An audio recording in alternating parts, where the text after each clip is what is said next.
the actual USB receiver part. You do not want it in that mode if you're trying to connect it to the camera itself. This is how you connect the Insta360 Mic Air to the Insta360 Go Ultra. They've just given us the firmware update, and I'm going to show you how simple this is. So first off, I'm going to take this little screen thing is awesome, the little windscreen, but I need this off to be able to show you, I'll show you, I'll connect that back in a second.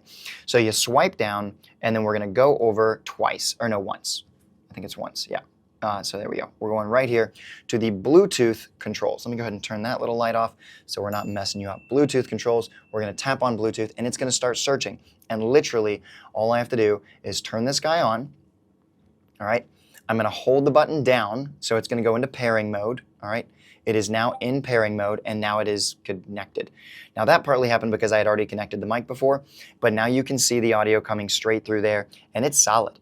And with this, we get noise reduction. You can have the indicator light turned on if you want to.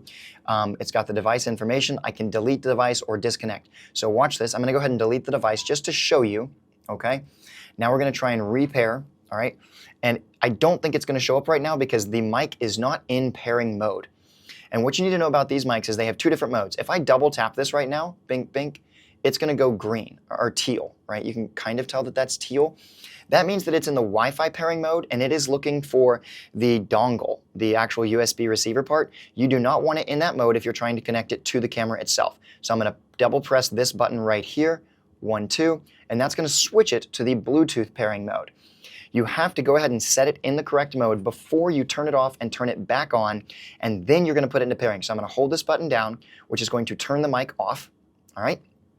And now you'll see it didn't find anything. I'm going to hit retry, and then I'm going to hold the button down, and I'm going to keep it down until this thing goes into pairing mode. And you'll see it flash quickly when it does that. 1, 2, 3. Now it's flashing quickly, and it's going to pop up on this screen. Boom, right there. All I have to do is tap that, and in 2 seconds, we are back to paired. Testing, testing, 1, 2, 3. It does a great job. It's really simple. It's giving us the little instructions right here, so you can start and stop recording with this now with the button. You can enable or disable noise canceling with the double click. You can mute it with a triple click, and you can unpair or repair if you want to.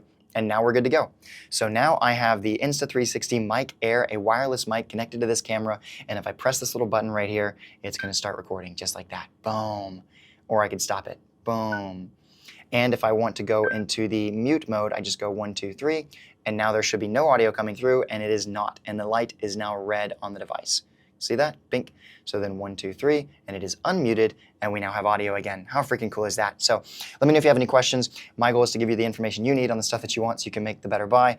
And this is my current super simple, really effective and efficient Go Ultra setup. I've got a tiny little DJI tripod. I am not brand specific. I'm just willing to find what works for me. Got the little Insta360 pivot stand, the hat clip, which works, but I'd like to see some improvements here. And then I have the monkey tail, which just lets me connect this thing or mount this thing to basically anything. It's incredible between the magnets and everything else. So let me go ahead and actually show you this bit really quickly because some people might have an issue with this.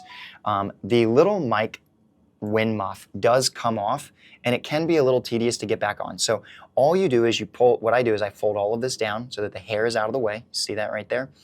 And then what you do is you're going to take the little silicone thing, you see it right here, bing, bing, bing. You set this guy right on the edge of this, just like that, and you literally just stretch it. Just stretch this thing, just like that. When you have it fully stretched out over it, it will kind of, man, I'm trying to keep this in frame. When you have it fully stretched out over it, it will kind of just seat itself, and that's all you're doing. I'm trying to keep this where you can see it, but it's kind of tough to show you and keep it in frame. So there we go, all right? And it will kind of like lock itself in, and now it is back in the little thing. So it's just a stretching process, and then that whole thing is back in, and then this guy just slips right in. And you want to be careful because it is easy to grab this to try and put it in. You'll pull it right out again. So just kind of like slip that on. I would love to see that design improved, but this is where we are, and this is how I will be using my Go Ultra in the my Go Ultra in the future. With the Insta360 MagSafe necklace, that is actually what I have connected to the Hollyland Lark M2 that is on my chest right now. Little smiley face guy. So there you go. Remember, you're either going to sink or swim. It's rise with the tide, and I'll see you on the flip side.